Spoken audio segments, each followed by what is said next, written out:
Pay attention to the woman standing in the doorway. Keep your eyes on Danielle Mercer, age 34, as she appears on the Ring camera mounted to the front of her single-family home in Crestwood Falls. It's late afternoon, the yard is still, and nothing about the neighborhood looks out of place. Danielle opens her door wider and steps back, expecting a technician she scheduled for that afternoon. She had been watching her phone for the arrival window, and when the man on the porch takes a step forward, she moves aside to let him in. The camera records him holding a cable repair bag, nodding once before following her inside. The timestamp reads 3:16 p.m. The door closes behind them. There is no sound, no sign of trouble, nothing that hints at danger.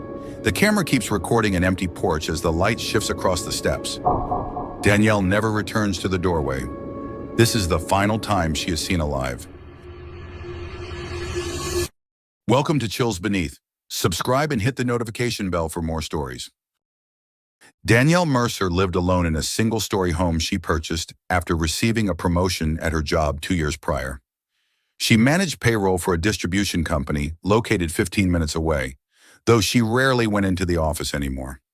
Most tasks were digital, and her supervisors trusted her accuracy enough to let her work from home full-time.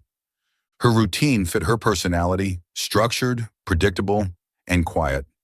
She woke before sunrise most mornings, brewed coffee, and logged into work by the time the early shift sent in their corrections. Payroll wasn't dramatic, but it required focus, and Danielle preferred the calm pace of it. Her home reflected the same order. She liked things tidy, nothing out of place, no unnecessary clutter. She kept her bills organized in labeled folders and scheduled household repairs weeks in advance. She was the type who remembered expiration dates, saved receipts, and planned her errands so she wouldn't waste time making extra trips. Her family stayed close in their own way. She talked to her mother almost every day, even if only for a few minutes. Her cousin lived nearby and visited often on weekends. Danielle didn't entertain guests much during the work week. When the day ended, she preferred simple routines, streaming a show, making dinner, reading through personal finance blogs, or planning for the next month. 2 days before the incident, her cable connection began dropping repeatedly during work hours.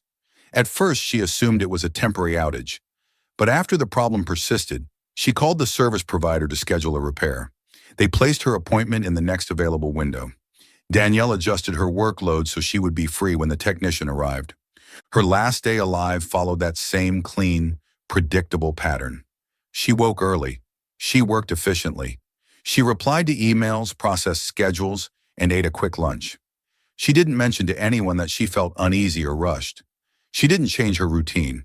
She didn't have any conflicts with anyone. She only expected a technician to fix her cable so she could work without interruption. Nothing about her life, her habits, her relationships, her plans, gave any sign that danger would come through her front door that afternoon. Hours before stepping onto Danielle's porch, Evan Reddick, 39, appeared on his employer's security cameras. The company maintained a distribution yard where technicians picked up their daily jobs and signed out equipment needed for repairs. Evan arrived later than the others. The footage showed his truck entering the yard well past the morning meeting.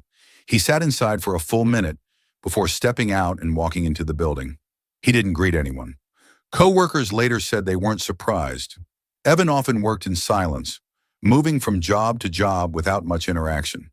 He had transferred to this location 6 months earlier after rotating through 2 others. His employment record was checkered, but not alarming enough to draw serious discipline. There were notes about inconsistent behavior, difficulty with communication, and periods where he had been placed on medical leave. Those details would matter much more later, but on the morning of the appointment, they were simply lines in a personnel file. Internal cameras recorded him standing at the assignment board for nearly a minute. He didn't speak to the supervisor handing out work orders. He just stared at the screen displaying the day's service routes.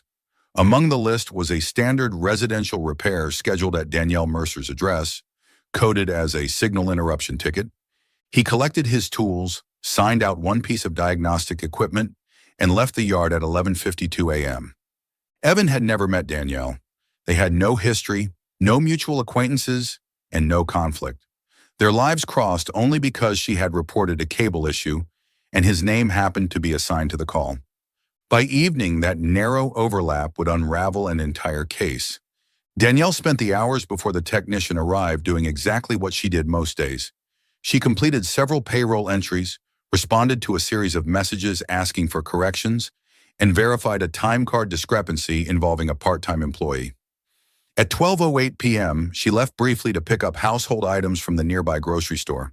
Cameras caught her entering with a neutral expression, wearing the same steady demeanor she carried everywhere. She returned home with her items and logged back into work around 1 p.m. She wasn't rushing. She wasn't stressed. Her messages to her cousin were light, mentioning that she might be free later if the technician arrived on time. The service provider texted her at 1:42 p.m. with a narrowed appointment window. Danielle sent a brief confirmation, placed her phone on the kitchen counter, and finished the rest of her work early. Meanwhile, across town, Evan completed his first appointment of the day. A doorbell camera captured him leaving the residence quickly. For several seconds, he stood still beside his truck, staring ahead before climbing inside. At 2:55 p.m., his truck appeared on city street cameras heading toward Crestwood Falls. Danielle was inside tidying when he entered the neighborhood. A camera mounted at the entrance of Danielle's subdivision recorded Evan's vehicle turning into the neighborhood at 3:07 p.m. The vehicle moved slowly, coasting along the curb as he searched for the correct house number. He drove past Danielle's home without stopping, circled the block, then returned and parked near the end of her driveway. The Ring doorbell camera activated as he walked toward the porch. He carried his service bag in one hand, glancing once toward the street before lifting his hand to knock. The sound was faint through the microphone, more of a tap than a firm knock. Danielle reached the door almost immediately. The footage showed her pulling the door open and stepping back with a polite gesture that invited him inside. No hesitation, no sign of discomfort. To her, this was a routine repair. Focus on the moment the door closes. The Ring camera captures Danielle walking deeper into her home, turning slightly as if pointing toward the living room. Evan stands at the threshold for a half-second longer than expected, glancing toward the quiet street. Then he steps inside. He pulls the door shut. The camera records the stillness on the porch as the timestamp shifts from 3:16 p.m. to 3:17 p.m. No more movement is recorded. Inside the home, Danielle transitions from routine to danger without understanding the shift. She had let a technician inside, nothing more. She had no reason to believe she had opened the door to someone who would never allow her to walk back through it again. There were no interior cameras installed in Danielle's home. What happened between the moment the door closed and the moment the technician reappeared outside was reconstructed only through forensic analysis. Investigators later determined that Danielle never made it past the living room. Items near her work area were scattered, showing signs of sudden struggle. A small table beside the hallway was knocked over. Papers she had arranged earlier were found across the carpet. It became clear that Evan did not begin repairing the cable line at all. There were no signs of diagnostic tools being used. Instead, the evidence showed a rapid shift to violence. Danielle was assaulted and overpowered. The attack likely happened within minutes. There was no sign she reached her phone, no outgoing calls, no messages, no alarms triggered. The house was sound tight enough that neighbors did not report hearing anything unusual. Based on the medical examiner's timeline, Danielle died inside her home shortly after the technician arrived. She had no chance to escape.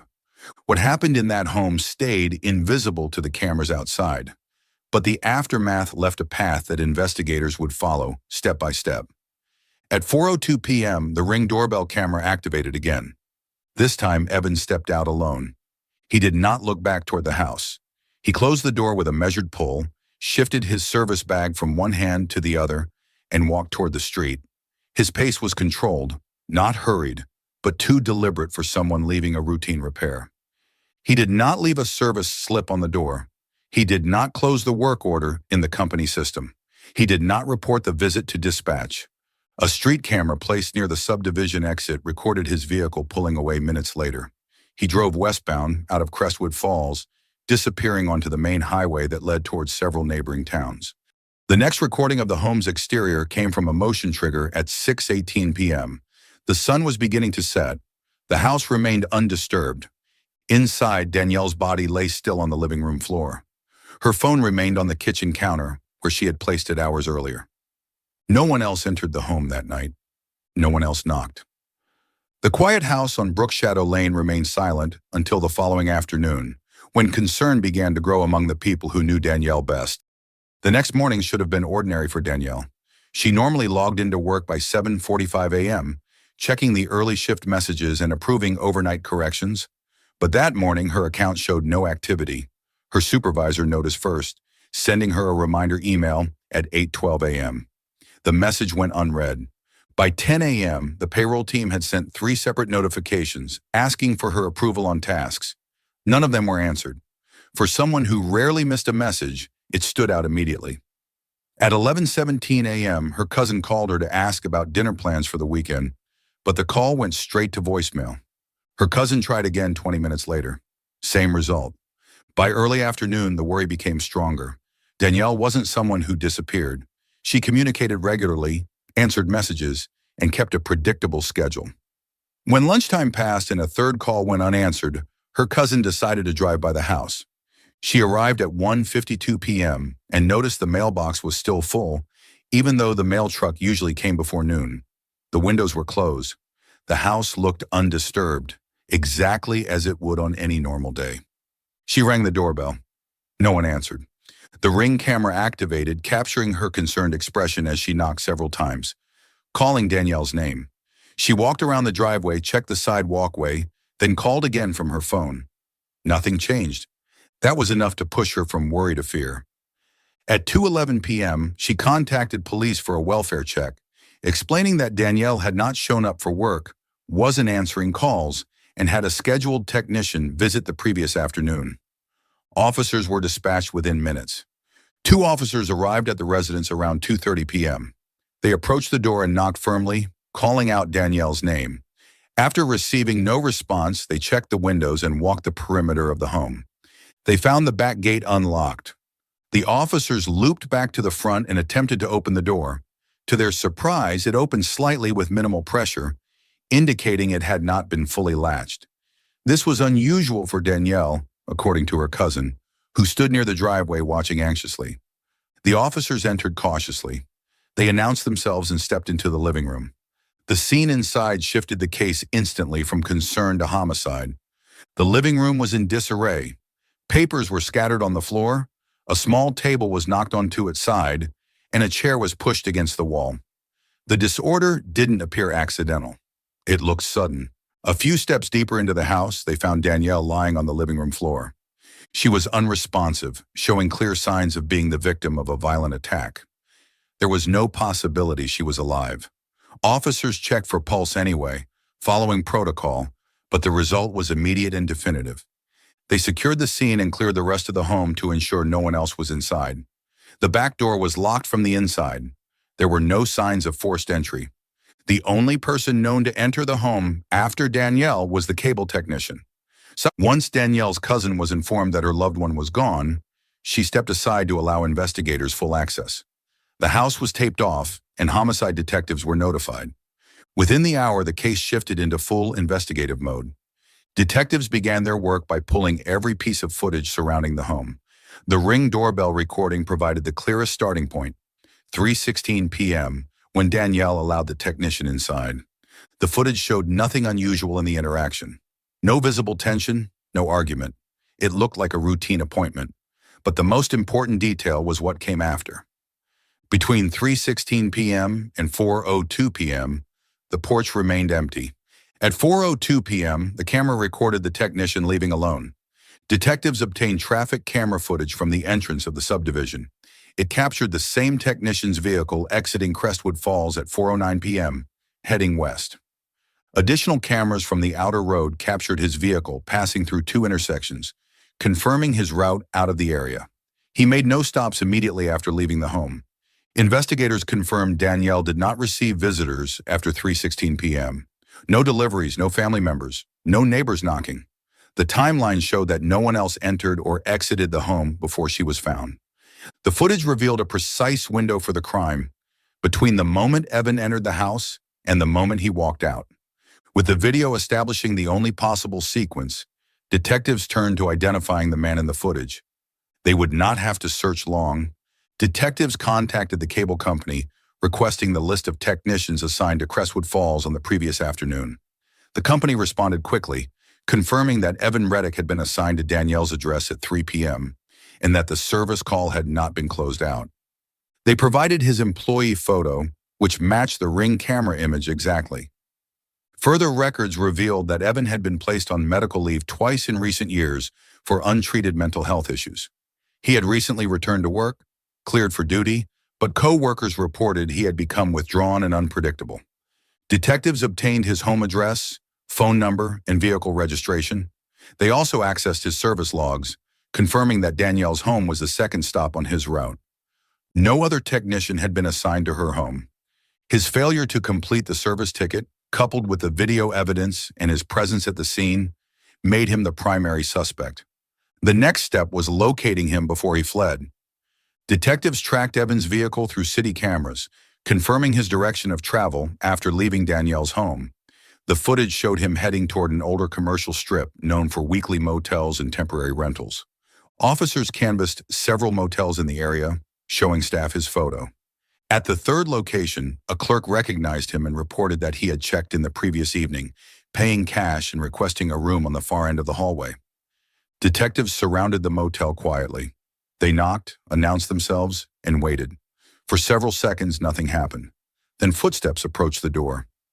Evan opened it halfway, appearing disoriented and confused. He did not attempt to flee. Officers placed him under arrest and searched the room. Inside, they found his service bag, clothing worn during the appointment, and personal items belonging to Danielle, including her watch and mail from her kitchen counter. Back at the station, the investigation shifted to interrogating the suspect and completing forensic review. The medical examiner completed Danielle's autopsy the next morning. The findings confirmed that she died from blunt force trauma inflicted during the attack. She suffered injuries consistent with being struck and overpowered quickly. Her cause of death was determined to be fatal head trauma combined with additional injuries sustained during the assault. The autopsy also confirmed she had been sexually assaulted. The forensic team matched biological evidence from the crime scene to Evan. His DNA was found on Danielle and on multiple objects inside the living room. Fingerprints from the knocked-over table and disturbed items belonged to him as well. The evidence was overwhelming. The timeline, the scene, the footage, the biological samples, everything pointed toward one person. With the autopsy complete and forensic results confirmed, detectives prepared for the next step. During questioning, Evan initially denied harming Danielle. He claimed he performed part of the repair and left when she stepped into another room. But when detectives presented him with still images of himself entering and leaving the home, as well as the evidence recovered from the scene, his story began to shift. He admitted he lost control, claiming that Danielle made him uncomfortable and he misinterpreted her tone. He described feeling overwhelmed and unable to calm himself, saying he didn't remember all the details. Detectives pressed further, showing the items recovered from his motel room that belonged to Danielle. He had no explanation for them. When confronted with the forensic evidence, Evan stopped talking altogether. He did not confess outright, but his silence and the physical evidence established the motive, a sexual assault that escalated into homicide when Danielle resisted. The interview ended shortly afterward. Detectives forwarded the full case file to prosecutors. The trial began months later. Prosecutors relied heavily on the surveillance timeline, forensic evidence, and the technician's failure to report the completed service call. The video footage, especially the moment he entered the home and later exited alone, became central to the case. The defense attempted to argue diminished capacity, citing Evan's history of untreated mental health issues. But the planning steps, checking in at the service yard, traveling to Danielle's home, leaving with her belongings, and hiding at a motel, undermined that claim. After deliberation, the jury found Evan guilty of murder, sexual assault, and burglary. The judge sentenced him to life in prison with the possibility of parole after 40 years. There were no outbursts in the courtroom. Evan remained still as the sentence was read. Danielle's family sat quietly, relieved the case had reached a conclusion, but knowing it would not restore what they lost. Danielle Mercer was a careful, organized payroll coordinator who followed predictable routines and trusted scheduled appointments. On the afternoon she died, she opened her front door expecting a standard cable repair and allowed the technician inside, believing he was there to help. That single decision placed her alone with a man who used the opportunity to assault and kill her inside her home. Her final moments were recorded only by the camera watching the porch. She never walked out of again. Thank you for watching. Subscribe, like, and share, and stay tuned for more stories.